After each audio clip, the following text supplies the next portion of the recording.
up my groove today. Been watching race skies move away. I just don't think that I can lose, and I might just take a cruise and let the sunshine play. Something more, something new, something you get. Whoop, there we go. We are going to talk about Sunday, but as always, joined by my man, Drew. Drew, how are you living today? Masters week. Good. Happy Masters week, man. I'm excited. I'm excited to join you. And my favorite week, I'm not sure where you rank your major championships, but this one is the 1A for me for sure. Yeah, no doubt about it. We're going to have Mike over the cut line on. He's running a few minutes behind, but he'll be here any moment. But we're going to recap last week because things were looking pretty chilly for me, at least, going into Sunday. Had some great lineups, a couple within the top 15 and top 10 and top 100. Just didn't get it done, in large part thanks to Fertilli and Matt Kuchar. But anyway, how was your Valero? Not great. I was hoping to build a little bankroll into this week, but that wasn't the case. I was down maybe 20% last week. It's funny to me that you love Valero and you've had success, and you had success this week, right? And it's like, I feel like one of the things that we can't really take into perspective, but like you have a good feeling going into that tournament, right? You're confident, right? Like you're almost like manifesting things in your mind to go positively, and it's worked out multiple years in a row for you. So kudos to you. Yeah, not a great week for me last week, but the fact that you had the lineups you did with that leaderboard, because let's be honest, that leaderboard was relatively gross. On Not Sunday. for me. Yeah, so that was right up your wheelhouse. So yeah, I wasn't big last week, but I'm glad that you had some bullets going strong on Sunday. Yeah, gosh, I was telling you before we went live, it was like 2 o'clock, and I had the highest remaining players, and I was winning the 50K. I was in first, and Fertilli really struggled ball striking, and then I had zero Kuchar, so him finishing not solo second, but tied second, really hurt. But it still was a great week because it crushed the 666 percentage within my player pool. I had 125 lineups. I believe the 666 percentage was around 8% for the field, and I had it at like 27%. So it was just a kind of a great week. And and then going into Sunday, I was in 8th place, but had multiple lineups kind of within the top 50, all with a shot. So it was fun, and it was a good sweat. And yeah, with the Valero, I really think it's because the field is weaker. I like the weaker field because a lot of people think, gosh, well, there's not a lot of big names, so I don't know what to do. When there's weaker fields, I feel like that differentiates some players. Sure. Like I loved Fertilli last week. That's why at only 4% owned, he was my highest owned golfer in the field. And that's get into another point we'll talk about leverage. But that's ballsy is what that is. It is ball. Yeah, and so that's what I'm saying. That's what I'm saying, because if Fertilli misses the cut, and he was like in the 7K range, he's only 4% owned, misses the cut, I'm like, all right, chalk it off to a bad week, and then we'll move on to the Masters. But the leverage it creates, if I'm 60% owned in 100 and something lineups, and the field only owns about 4%, gosh, the leverage is massive. And then we know on Saturday night, he was tied for first. So didn't totally work out, but was able to kind of have a big return on the investment this week. But we're moving to the Masters, and we're talking the big story real quick is Tiger playing. What do you think? Yeah. I just don't, knowing Tiger, I not only would Tiger, he wouldn't show up and not have any game, because that's just not how he does things. He wouldn't show up and embarrass himself out there. I think Tiger showing up again on Sunday, we all wanted an announcement, right? We all wanted an announcement Friday afternoon. I thought it would come between noon and 3. I'm sitting there waiting around. Saturday comes, nothing. Sunday, he says he's going. The minute he said he was going, he was playing. Now, how will that affect him, especially when we get to late Saturday, late Sunday, fatigue? How is the body holding up? That's left to be seen. But I would be, at this point, shocked if he doesn't play. And again, talk about throwing a magnifying glass on top of something that already is so big. I mean, Tiger coming back from what happened last February to play is going to be remarkable in itself. And let him his name be around a leaderboard, right? Come Saturday, it would be electric, and we would all love it. And so it's just good if he plays, and so I hope that's the case. Where are you at with it? I'm in the same boat. I think he plays. I don't think it's as surest thing as people think, just because of what they were talking about at live on the Golf Channel, that he was limping, they said, pretty noticeably after his 9. So what happens if he's going to play 18? But if I was betting, I think he plays. But my man Thomas, he said he had a good day. He had Spawn. Yeah, I had Spawn too. I don't know why I didn't bet. We were talking on the Monday show last Monday, about Spawn. And I don't know why I didn't put an outright on him, but he was in my player pool, good bet. But actually, Mav really helped me. I had Mav, but more Hadwin. And so when Hadwin went low and Mav went back, it kind of really benefited me. But not only with Tiger, we have a lot of storylines that you kind of mentioned before we went live that's making the Masters really interesting, with golfers with some injuries and some unknowns. But really the key thing I'm really looking forward to talking about tonight within strategy is it's a very condensed field. And within this condensed field, then there's only a handful of golfers that can actually win it, because you get the Larry Mizes, the Fred Couples, and things like that. So we have Mike is about to come on. Here he is. Hey, Mike. What's Mike, up, guys? how are you living? Sorry I am late. You're good, brother. How are you? I'm wonderful. Good. It's like, have we died and gone to heaven? Pretty much. All right. Well, you allowed us to kind of talk about last week, which was fun, but definitely not as exciting as this. So, Mike, let me introduce you, and then we'll just dive right in maybe to your thoughts as what you might have ahead of the Masters. So, Mike, developer of the Cut Line, you got to check the Cut Line out, and the lead ownership. He's the ownership guru at FanShare, also a content provider. Mike, Cut Line is one of the best stuff, and one of my favorites. There's a lot of good your course preview. There's a lot of people who do good course previews. Tout, our boy Jason, in one of them, but yours is one I really lean on. It has that extra oomph. So excited to have you on tonight.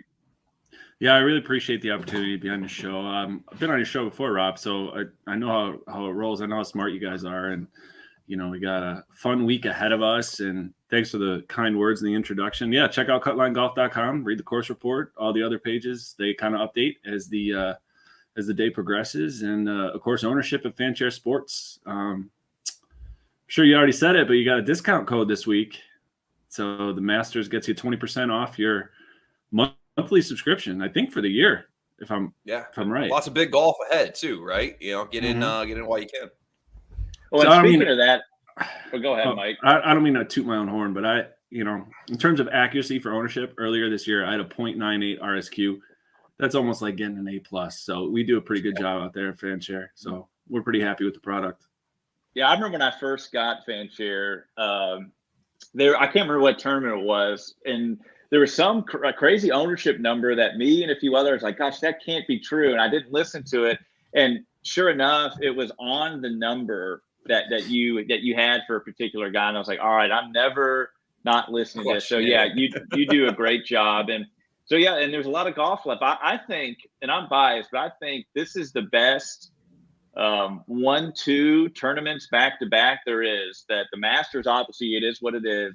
But Harbor Town next week is a great tournament and one of the most predictive. I know Data Golf says and a few others. So it's a great tournament. But, Mike, what are your initial thoughts from a DFS perspective heading into the Masters this week?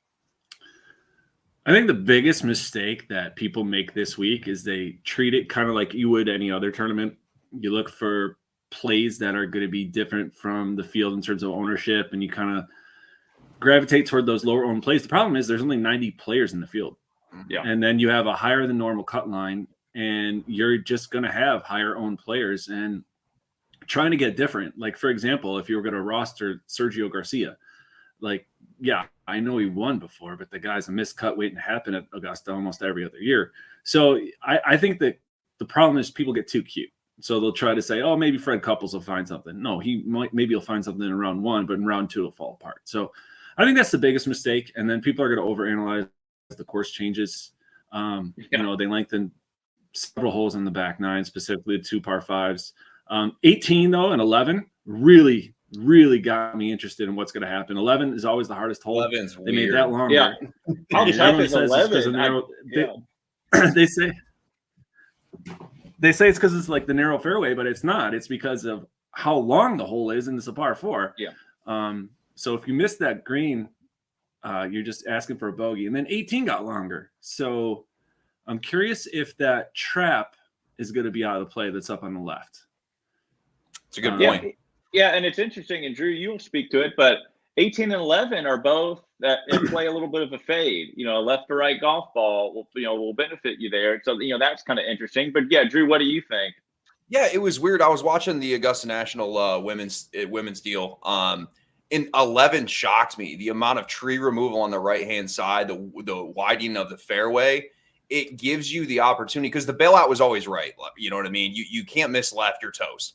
So the problem is now it actually gives the players more of an opportunity because you want to come in that green from the right-hand side, right? That you can kind of not have to deal with the pond on the left.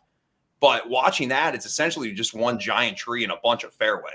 And then you want to talk about the lengthening of 18. 18, if you've never been to Augusta National, plays way uphill.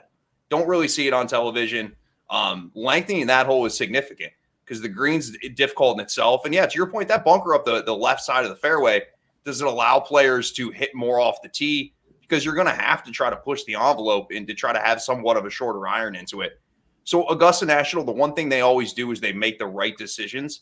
So I don't think that this is going to be any different than that, right? There's very few things that they've asked. We've asked them for years to figure out lengthening on 13 to kind of make it less of a just bomb over the corner kind of deal. But everything they do seems to work. So I'm interested to see 11. I think you're going to see more birdies on 11 this year, and I definitely think 18 is going to play a little bit harder. Yeah, just because I think you can now gain an angle into that green up the right-hand side where before it was essentially pine needles and rough in a bunch of trees. Yeah. So I think that the angle getting to that green will be a little bit easier than it has been in years past. But you're going to have to take on the water on the left-hand side in order to do that. And if a golf, maybe if you're 5 shots behind on Sunday, it'll be interesting to see how they play. But yeah, Mike, I didn't mean to interrupt you. What do you think? I do wonder if they changed that green complex on 11 too. I couldn't get any verification on that. I watched a couple of Instagram videos by some caddies and stuff, and I couldn't see that. I know on the par 5s and 18 they did change some of the green complexes. So but 11 does really interest me. And didn't they lengthen 15 as well? Yeah. And so that makes it more interesting. That's the way 15 was meant to be played because essentially they've been playing short irons into 18 or 15 for years. Now you play a ball with a little bit lower trajectory, and then you get over the green, and we know that chip shot from back of that green is extremely difficult. So that'll be something to keep an eye on as well. Yeah, more of a decision, for golfers that'll have to make. So Mike, one thing I'm really excited to talk with you about, we talk often about the differences in, handicapping for your bets, your outrights, or whatever, and DFS, how they, can and should be very different. I don't think there's more of a different week or a week that it should be differentiated than this week right here. I think it's massive. I might have guys who I'm betting outright who might not even be in my player pool because of how condensed the ownership will be because of what you just talked about, that, hey, if Freddie Couples isn't going to contend, don't get cute with that. And so it's a smaller field. We have players and golfers who they're peaking for this week. Ownership's going to be a little bit more condensed. But so as the ownership guru, what do you think, and how are you attacking with your DFS strategy? The Masters. For me, from a DFS strategy, I'm going to really look at course history. That's basically where I'm going to start a lot of my process. That's been something that, is talked about everywhere on Twitter. You look at someone like House Money. He brings it up. He uses course history a lot in his analysis. Stu Bega, a new guy I follow on Twitter, actually one of my buddies. He's on fire right now, and he's lighting it up. So check out his picks. But honestly, like when you're handicapping versus DFS, it's for the Masters, it's a little different. Like than you say in like a normal tournament. Like a lot of the numbers that I got for my sportsbook bets, I got way pre-tournament. like some of the numbers now I have no interest in. I love Justin Thomas this week, but I really don't feel like putting down 14-1. Like it's just not something I'm going to do. So I'll look at like top fives, top 10s, top 20s. I'll look at a lot of matchups this week, and I'll actually stay away from the outrights. And I think that's the way to go. If you really want to like play your volume, like pick 2 outrights that you think are going to win. Enjoy the show. It's 4 days of awesomeness, whether you win or lose. Yeah, you're gonna have to eat a low number in the outright market at this point because there's only 24 guys that can win. So you're gonna eat like I saw Rahm 9-1. Like that's not a number any of us are gonna eat, right? No. But if you can get Cantlay at 25, that might be a number that I could look at. But you're not gonna necessarily find your 80-90-1 long shot on this golf course this week. It's just not gonna happen. When I looked this morning, I found a lot of numbers on Bovada. And I don't know the type of books that everyone else plays, but Sure. I'm on so many, odd shopping like crazy. But Bovada had some really good numbers earlier this morning. We were looking at someone like Gary Woodland, and I know the course history is kind of contrarian to what I just said, but he was 100-1, and he's been playing lights out so far this season. Yeah. So and so I have a much different theory within as it relates to course history.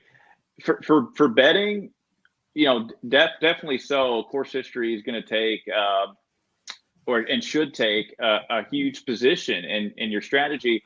But within DFS, I think it gets a little different. And maybe I'm just giving you an example that if I'm going to pick 3 golfers that ownership is going to matter less. So let's just say a guy like Cam Smith, who's going to be one of the highest owned guys, I would imagine, going to have to make a stand that if I'm making 150 lineups.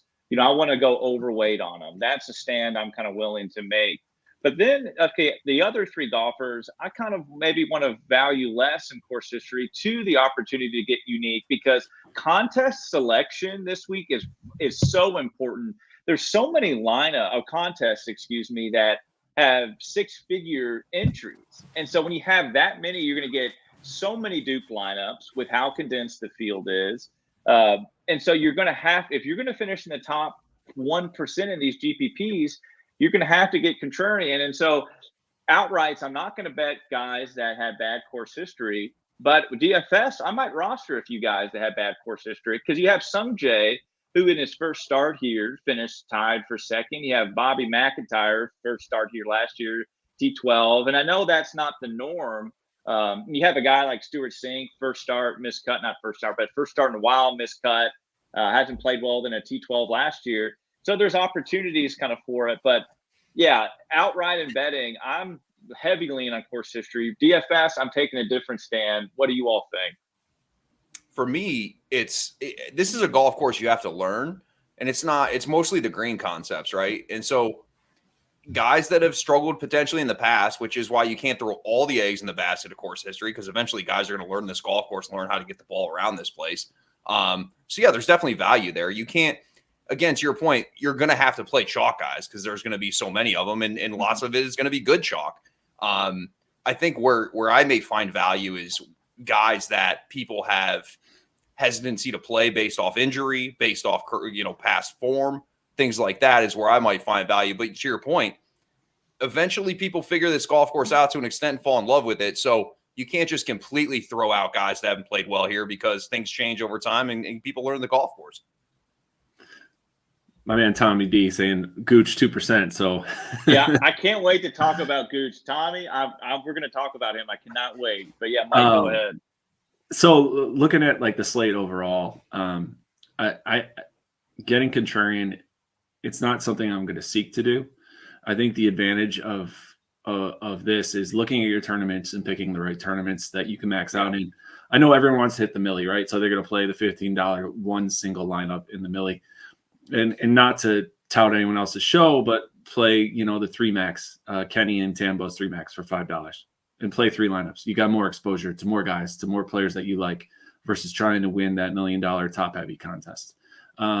If you're gonna play the $15, why not do the $4.20 max and get as many lineups as you can in that?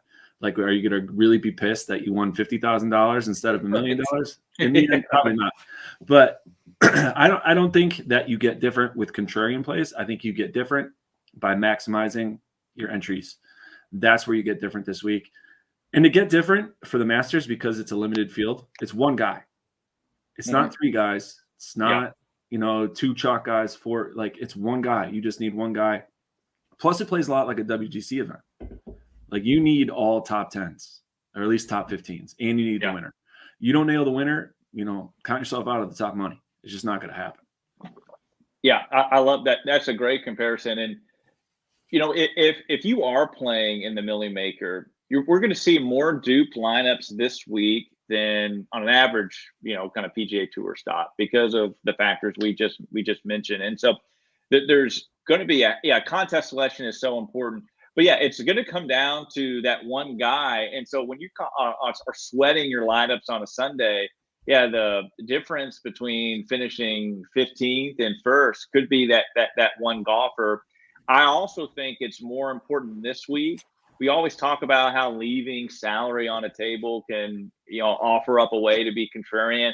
This week, especially because of just with the kind of big names that are in here, maybe casual players trying to feel like they have to maximize the salary because that equals profit. But also it gives us maybe the opportunity to have that one unique golfer. I'll give you a quick example. My top lineup at the Valera yesterday, when I was, having that big sweat for first place, the guy I was competing mainly against who had the highest players remaining, we had 5 of the same golfers, but he had Maverick McNeely with, I think he almost used all of his salary. And I had Adam Hadwin with, it was like 500 or 600 left on the table. And I was just lucky that if I tried to maximize my salary, my lineup would be duped with his Mav. But I, went with Hadwin, and Hadwin had that good Sunday. Point being is that leaving salary on the table was contrarian enough to beat that individual to finish higher in the GPP. Does that make sense? And what are your all's thought about leaving salary on the table this week, maybe being more important than a usual week? Go for it, Mike. I don't think it's necessarily more important. You could put together the perfect lineup, with spending the max at 50K. But you think of like last year, and that it's really kind of looking at it in a microcosm. But you needed chalk Corey Connors. You needed the narrative of not playing Zalatoris, so you played him and you got him at low ownership, and then you played, middle of the road chalk Decky. You played no chalk Justin Rose, and then you filled it out with super chalk Xander. So, and that's just 5 of the 6. I don't know who we put in that 6th spot, but that's kind of like what you're looking at this week. You're trying to figure out those guys that can win, or at least top 5, top 10, and maintain a consistency through 4 rounds of golf. So, like someone like Tony Finau, he might struggle round 1 and be around that cut line, but then round 2, go 4 or 5 under, and then Saturday, and then he's in it on Sunday. I'm not saying that Tony Finau is going to win, but that's just an example of something Tony Finau can do. We saw Justin Thomas at the Players. I know it's a different tournament, but we compare this a couple years ago. He was 7 strokes back of the leader on Saturday, shot a ridiculous Saturday, and then dominated on Sunday to win the Players. So I do treat this as a unique tournament, but again, I think like if you try to get too different, you're going to end up hurting yourself. So going to that lower tier, and then to leave salary on the table, just to leave salary on the table, I don't think that's necessarily the best idea. I think it is a good strategy to get different, because a lot of the guys that are in a certain range are probably going to gear towards a certain player. So like, for example, if you have, 7,900 left on the table and I could pick between Answer, Henley, and Sergio,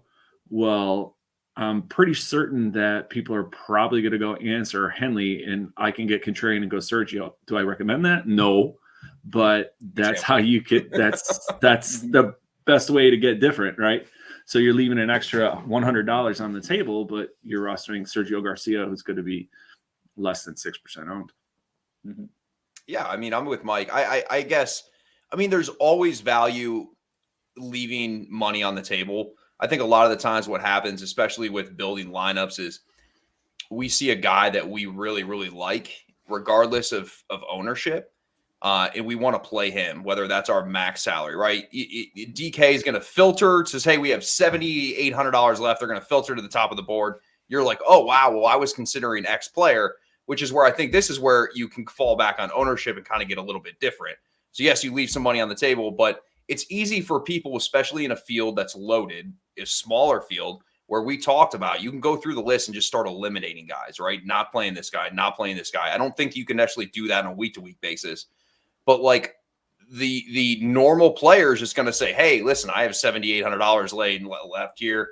Let's play Sergio. He's won here before. Not to be opposite of what you're saying, but it's just more of a theory than an example. So I do think there's value leaving money on the leaving money left on the table, but it's again, I think you have to match it with ownership to make it work right for you, right? I don't want to reach for a guy just to have a different lineup with not a max lineup as far as salary is concerned, unless it matches up where I want to go salary or ownership wise, if that makes sense, right? If there's a guy here, he's low ownership and I'm considering him. There's another guy that's going to be a little bit more chalky and I'm considering him. I may choose the first player just to be a little bit different. And that kind of adds value on the salary end as well as the ownership end. Yeah, well said. And this is why we love having these discussions, because we're going to have different opinions, and doesn't mean they're right or wrong. It's about finding what works for us. And one thing that I'll just lastly say before maybe we kind of start looking at the board and talking about players is that don't abandon or feel like you have to massively adjust your weekly strategy because it's the Masters. So point being is, if you try to build more optimum lineups and you might only get contrarian with one or two guys, then keep up with that. Or if you're like, you know what, I'm going to be very contrarian and keep my cumulative salary under 70, then stick with that this week and maybe make some minor adjustments based on the field, but don't massively change your strategy.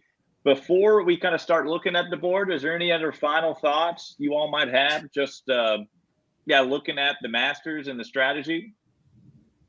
Download the app. Yeah, there you go. That's got to be key. That's step one. It's always an exciting time to download that app, though, right? Like it means great things are coming. Of like the daily videos, don't they just get you like hyped? Yeah, and I will say one thing: this golf course is just golf. It's art, right? Because this golf course is a golf course where guys can go low on. You might hit it like the back nine down the stretch of this golf course. Guys can go deep, right? But it also makes it's a shot maker's golf courses. There's guys you need to be able to move the ball left to right. You need to be able to move the ball right to left. There's also undulation everywhere, ball above your feet, ball below your feet. This is where the artist of the golfer comes out, which is why I believe Bubba's had success here. It's just a different style golf. It's a pure style golf. It's not a favor to a bomber or a short player. It's a creative guy. You got to be creative around the greens. The undulation, you can see guys using backstops. It's just, for me, it's like the most pure golf I get to see all year. And so that's what excites me. So I guess that has nothing to do with DFS. That's just the nerd of golf in me. And I love it. And I can't wait. Yeah, no doubt about it. Well, let's get into the field. That's what we want to talk about. And especially up top, there's so many interesting things to consider. Let's start with the 10K and above. So that's Rory at exactly 10K, all the way up to the new number one ranked golfer in the world, Scotty Scheffler at 11K. Mike, start us off. What's maybe a golfer or two that you're kind of have a lean on early on a Monday, or maybe a golfer that you're avoiding this range? Well, I got comments about them all, but the two things that shocked me in this range, specifically to Colin Morikawa and Rory McIlroy, in the first round of ownership at FanShare, sub 10% for both those guys. And I get it. Rory's coming off the cut at the Valero. He missed the cut here last year. The Augusta's always been his bugaboo in terms of like majors that he hasn't accomplished. Obviously, it's for the Grand Slam, but Rory McIlroy at 10K, former number one. And right. I actually thought about this. I always think Rory is younger than he is, or older than he is. Like, he's been on PGA Tour forever, but he's only 32 years old, and he's still in his prime. So many majors and wins out of the gate, pretty much. Exactly. Like, his best finish at Augusta's fourth. We look at, the history here. He's been on tour so long. Like, eventually, I feel like he's going to win at Augusta National at sub 10% ownership. It seems like prime picking to take a piece of Rory McIlroy. And then Colin Morikawa, the same concept with ownership. Did we not learn our lesson from the Open Championship? Right. oh, he's never played across the seas. He never played at this course. He's going to struggle. And then boom, wins a major title. I mean, the fact that Scotty Scheffler is number one right now, which is an argument we can have on a different time. And Colin Morikawa has never been number one. That's ridiculous. That's an asinine concept to me. Colin Morikawa is the better golfer. We'll definitely have to have that conversation. And but sub 10% Morikawa, McIlroy in terms of like leveraging ownership. You want to get different, and you want to get different in the top tier, right there. Morikawa and McIlroy. Love it. Drew, what do you think? I don't have anything against. To me, it's just become a mental battle at Augusta National for Rory. He's tried multiple different things, playing the week before, taking the week off. Would I be shocked if Rory won? No, of course I wouldn't. But definitely Morikawa would be the more comfortable play for me. The play that I like at the somewhat top of the board would be DJ. I know he kind of flamed out at the WGC. Let's not forget how he dominated here last year, right? Completely dominated. I think his game's starting to come back. I know the ownership will probably be a little higher, but I don't think it's going to be as high as a JT. And I haven't seen anything or a Rom. The Scheffler one's interesting to me. And Mike and Rob, I want to ask you this. What we notice when we see guys at the top, right? That top 11K guy, they tend to not particularly be the highest owned guy. Any idea or prediction of where we see Scotty Scheffler? It sounds like you don't love Scotty Scheffler in this spot because of the world. Well, maybe it's just the official world golf rankings part of it. No. It's more the world rankings thing. Okay. I think Scheffler plays well here, but what do we think about projected ownership wise for Scotty though? Being that top guy, are we going to get somewhat of a discount on ownership with him? Even on the heater?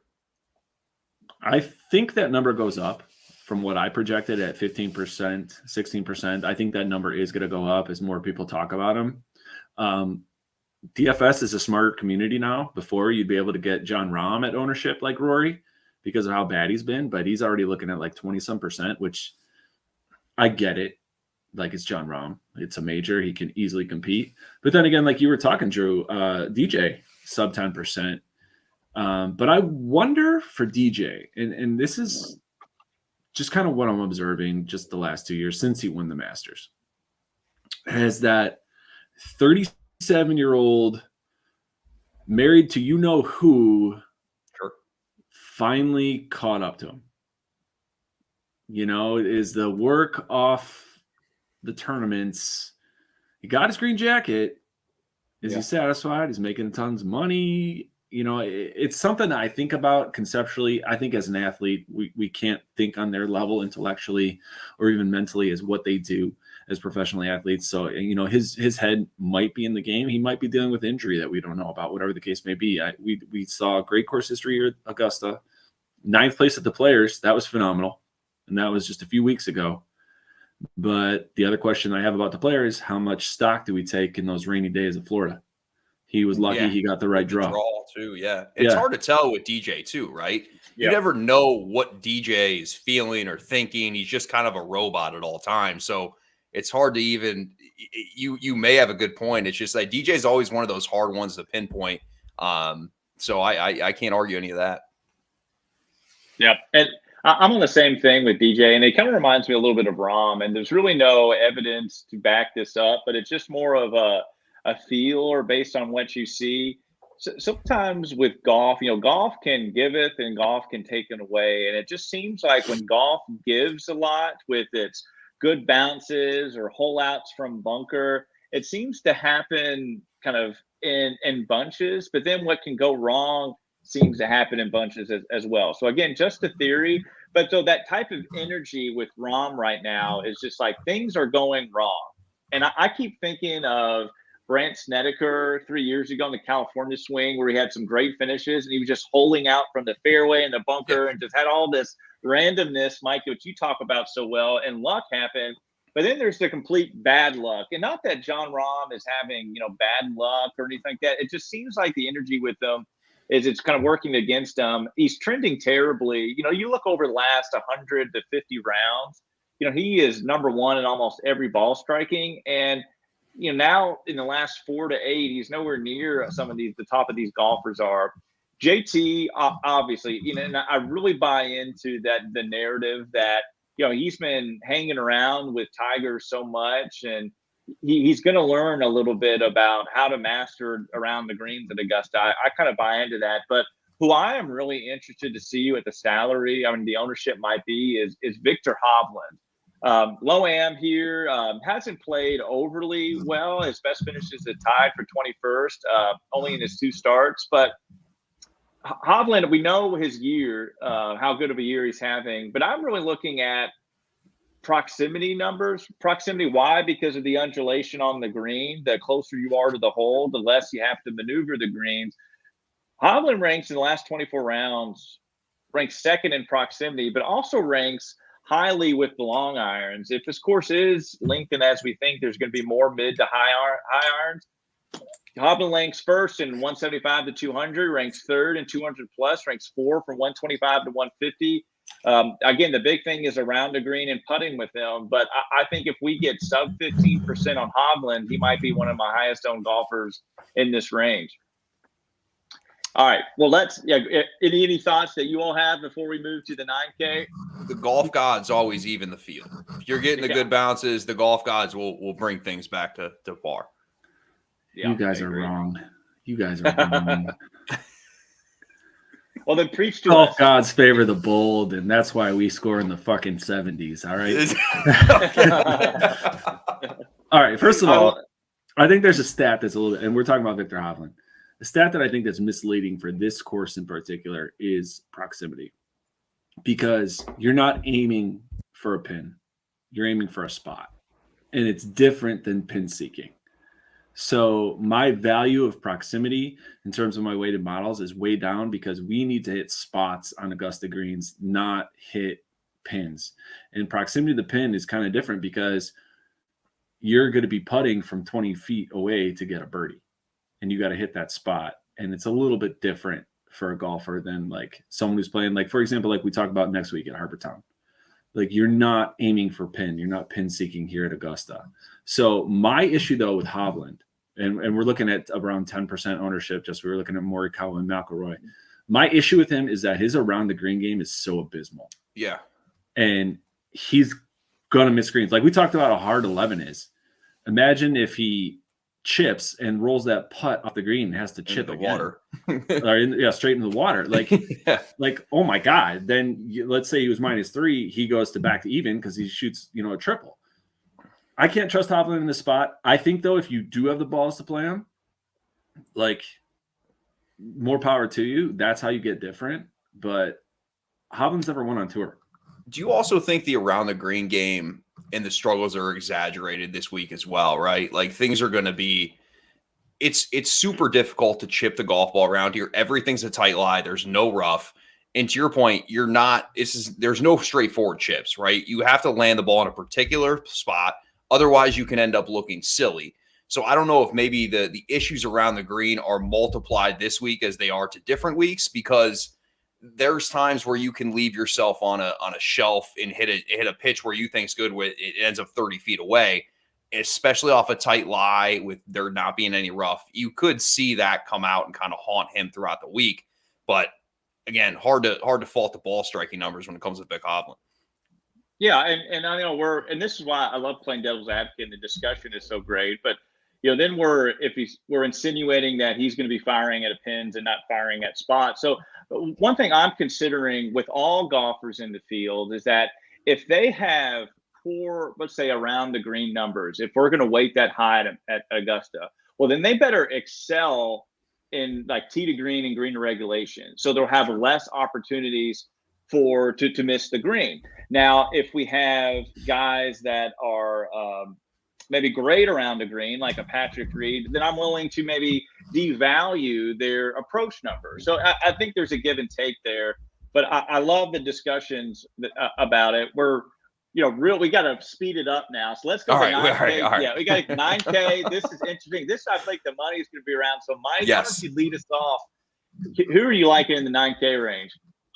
You want who I like or who I hate? Both. All right, we'll start with who I hate. I hate Cam Smith. Yeah. Whoa. All right. I know the course. I know the course history is there, but at this price, I hate him. he doesn't win tournaments, and I've looked this up. He doesn't win tournaments unless he gains at 2.5 strokes putting. That's it. Every tournament he's won, he's gained with the putter. So if you think he can win this week with the putter, by all means, play him at that price. I don't think he can. And don't get me wrong, past performance is amazing for Cam Smith. It's just I'm not going to bank on that putter being hot and him to like write off his narrative, which is hot putter wins the tournament. Can't do it. I'm not going to bank on Cam Smith having a hot putter. And you look at some of the names below him too, right? Like, exactly. I get and I'll just say, and then Drew, before I let you, I'll just say I'm right on board with Cam Smith. I think if you got him at before this week at 30-1, even whatever, great. And he might be even on my card. He's a great bet, but I'm assuming he's going to be around 25% owned or more. Yeah, at that ownership number and salary, it's just, gosh, is it worth it? We're buying Cam Smith at a high, and no investment goes well that often if you're buying at a high. Again, we want to buy low. Yeah, can Cam Smith win? Yes, he has great course history. He also hasn't played that well here before. It's kind of a give and take. I'm just saying with the ownership and the salary, just like you said, Mike, it's not worth it as a play. As a bet, yeah, maybe. So, yeah, Drew, go ahead. Yeah, no, if you can get a 31 number on Cam Smith, I say hammer it. But I'm sitting here looking at Brooks Koepka and Patrick Cantlay that are $400 and $500 respectively lower on salary. Potentially, I'm sure Cantlay is going to be way lower owned than Cam Smith. It's hard for me to wrap my head around how I could be extremely more confident in Cameron Smith than Brooks Koepka, who just shows up every major, or Patrick Cantlay, who, and I get it hasn't been great recently, but even the outright market will allow you to get a decent number on Patrick Cantlay if you're looking for it. It's just with this 9 range. Schauffele, I'm never a big Schauffele guy. I don't expect Schauffele to slip on a green jacket. Spieth, I can't, and I'm the biggest Jordan Spieth fan ever. I know the course history is impeccable. I can't get there, but I get why you're a fade of Cam Smith, especially I think the ownership and the salary come into play, right? It's way easier to build off of a 9,400, 9,500 Cantlay and Brooks than it is at Cam Smith, especially at the ownership. Yeah. And I'm surprised you mentioned that about Spieth, because he gained 10.9 tee to green last week, but 7 strokes he lost putting. That's concerning for a guy that's his strength. All right, AK, we got to speed through it. AK, who we like. You got somewhere to go? Mike, lead us up. We do. All right, well, Jordan Spieth, you should play him at sub 10%. I'm going to say that. All right, going down to finishing up that 9K though. Decky, injury issues, I'm not interested. Bryson Shambo, injury issues, not as interested. Zalatoris, I'm going to play wait and see. I'll be under the field. But let's go to that 8K. And a guy I really like is Shane Lowry. Lowry's playing some of the best golf of his career right now. It's not a surprise that he looks so good. He's been dialed in on approach. I love the fact that he has suspect course history, which is going to drive his ownership down, right? He's got 2 missed cuts in the last 5 years, but he's got 2 top 30 finishes, but no top 10s. So I see a ton of upside here. And the fact that ownership's coming in at 10%, that is, for me, that's a steal to be overweight on. And to get overweight on Lowry, you go to 20%. I think it's insane. Yeah, good insight. Yeah, I mean, I could throw out multiple guys, but in the time manner, Sam Burns. I'm going back to Sam Burns. I think Sam Burns is kind of going to be somewhat, I don't want to say under the radar potentially ownership wise, but I think 8,700 is potentially a disrespectful, or 8,600 is kind of a disrespectful number with the way Sam Burns has been playing and at the clip he's been winning. I do like Lowry as well. I'll go all the way down to the bottom of the list. I can make a case for Finau. I won't do it right now. Tyrrell Hatton's the guy that I like here. Yeah. Now, we don't know. Tyrrell Hatton is kind of hot, hot under the collar. What he does in the way that he putts the ball and kind of his overall game, and he's had some success around this place. I think 8,000 is a wonderful, wonderful starting spot for Tyrrell Hatton. This 9 and 8K range is just lovely, right? We could just build from this and somewhat fade the top of the board. There's a lot of guys in that 9 to 8K range, but I'll go with Hatton and then Sam Burns. Yeah, love the Hatton call. Really big into him. But Tommy, I'm going to talk about our boy, and that's Gooch. Maybe a little bit of bias here, but great DFS play in my opinion. Not so great of a bet. Gooch is strangely priced. He's priced above Burns, Woods, M, and Adam Scott, who's also, a guy I really like. I tweeted about him, so you go read that. But so the thing about Gooch is I see value because his ownership might be single digits because people will think, gosh, salary, he's just too highly priced. Well, Gooch, again, if we take away the players, which I can't remember if he got the wrong side of the draw, going into the players at the Arnold Palmer game, 6.3 on approach. And what do we know about Gooch's game? We know he's great on approach. He's great around the green. But what his bugaboo is, he's bad off the tee. Well, if we get a little bit of wider fairways this week and he's good on approach and has some good around the green, I know he hasn't, barely any, if any, course history here. I think, first time playing. I'm willing to take on maybe if it's single digit ownership on Gooch in DFS with thinking that, gosh, okay, he might have some of the skill set to succeed here. So that's just, my thoughts on Gooch. I'm a fan. Mike, it looks like you're chomping at the bit to rebuttal that. Maybe not. All right. So I told him, okay, 7K range. This is a little bit bigger now. So maybe a few guys, no. Mike, who you liking in the 7K?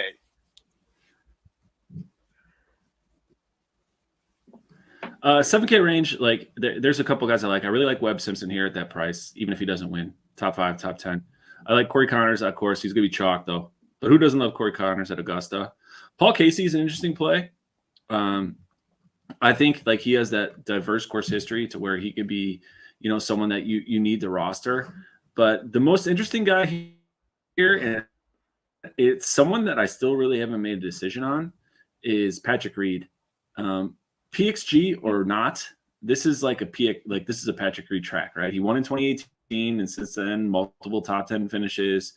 Masters brings out the best players. He's one of the best players on tour, whether you love him or playing into Patrick Reed's game right now, but you're going to get him at really low ownership. And I talk about this on cutlinegolf.com. The fact that there are more multi-winners here at Augusta than there are at any other tournament. And there's obviously a lot of very apparent factors that create that. But still, Patrick Reed could easily come out with a win again. Totally have interest in Bubba Watson, Kokrak, and Homa. But beyond that, I know a lot of people are going to love Fitzpatrick, but I don't think he wins his first event here at Augusta. Right. I mean, he's higher than 15% ownership, and there in itself. Yeah. So we're cutting it out. So Drew, why don't you go ahead? Yeah, and I saw somebody mention Answer. The only problem I have with Answer is, and this might be nerdy, he has a super low trajectory and doesn't hit it far. So I think there's going to be a lot of pin locations that are going to almost be impossible for him to get after. So I just wanted to write that one off. For me, I like Bubba Watson as well. I do like Max Homa. I will go with Justin Rose will be a guy I play. Again, good course history here. I think he's going to be somewhat low owned, especially with some of the guys around him. I know Billy Horschel will be popular. The other guy that I would like to take here, and this is clearly just a DFS play, would be Seamus Power. Fantastic with his iron game coming into this event. He's really played solid all around. We saw his ownership skyrocket through some of these more mediocre events. And I think sitting there at 7,200, there's some value. So I'd probably play Justin Rose and Seamus Power out of the 7K range. I love that. And I'm going to move quickly. One of my favorite plays, again, a big DFS play, another guy hasn't played here before, and that's Max Homa. Kind of big on him. But moving into the sicko range, the 6K range, maybe one or two sleepers. I have two I'm really excited about. But, Mike, who are you like in the 6K range? Harmon feels like a safe play. Like, I'm curious if he can show up top 10 upside. Like, recent form looks better, and I think a lot of people are going to ignore him because he's Brian Harmon, if that makes sense. Truth is, though, during his career, he's done well at majors. 12th here at Augusta, 13th at the 2017 PGA Championship, and 2nd at the 2017 U.S. Open. And I think the PGA Championship was at Quail Hollow, which I really associate well to Augusta National. So the 2017 U.S. Open was at Erin Hills, and even though those kind of don't correlate, there's a lot of undulation at that course. So I really like Brian Harman. And then if you really want like a GPP, like please fucking like straight up, please Burn don't hard play longer. No, Schwartzel. Schwartz or Charles. I mean, just a few years ago, he finished third. He's 1 year before, and he's going to miss cuts. So, like, that's a GPP play, right? Yeah. Like, you're hoping for 6,200, top 20, or miss the cut. I know the risk I'm taking, but Schwartzel makes sense. Yeah. Yeah, I will. I'll ride a guy on the top of the board. And Mike spoke of him, Gary Woodland. I like Gary Woodland this week. I think $6,900 price point for Gary Woodland is a steal. The other guy that I will go with that I think will be somewhat low on because he's been terrible the last 2 weeks. I'm going to go back to the Tom Hoagie train, and I'm going to ride it one more time. Listen, we're 2 weeks removed from him just being dominant. I don't want to say dominant, but his ball striking statistics, if you look at it, he's done everything pretty damn well. I know he hasn't been around this golf course, but Tom Hoagie and Gary Woodland is my two from the 6K range. Yeah, I'm glad you mentioned. Well, I'm glad you both mentioned all those, but I'm really glad you mentioned Hoagie and Woodland. So I won't speak much about them. Two names. First is Eric Van Rooyen. Again, another guy who hasn't played here before, trending nicely with the ball striking, good around the green, an excellent putter, especially on fast to lightning speeds. Eric Van Rooyen also good. I know, Mike, you're not a big on it, but proximity number, especially with the long irons, Eric Van Rooyen. But my favorite 6K play, and this is, I'm taking more of a stars and scrubs approach because I want to fit maybe two guys in the 10K range in together. But that's Stewart Cink. Stewart Cink, a T12 here last year, actually ranks 14th in driving distance. Can knock it out there for an old guy. Insane. But at the Valspar, showed a lot of life. Gained 5.1 on approach, 4 tee to green, 7th. He finished 7th at the Valspar. At 6,400 for a guy that finished top 15, at 6,400, excuse me. Sign me up for Stewart Cink if you are doing a stars and scrub approach. I know Tommy likes Peters. Yeah, the Belgian bomber. I think that's where he's from. Can't argue with that. Well, guys, I know we had to rush through there at the end, but a lot of great discussion, a lot of great picks. I know we might have some weather with the wind and it'll be cold, but any other final thoughts before we put this to bed? And Mike, you can start us.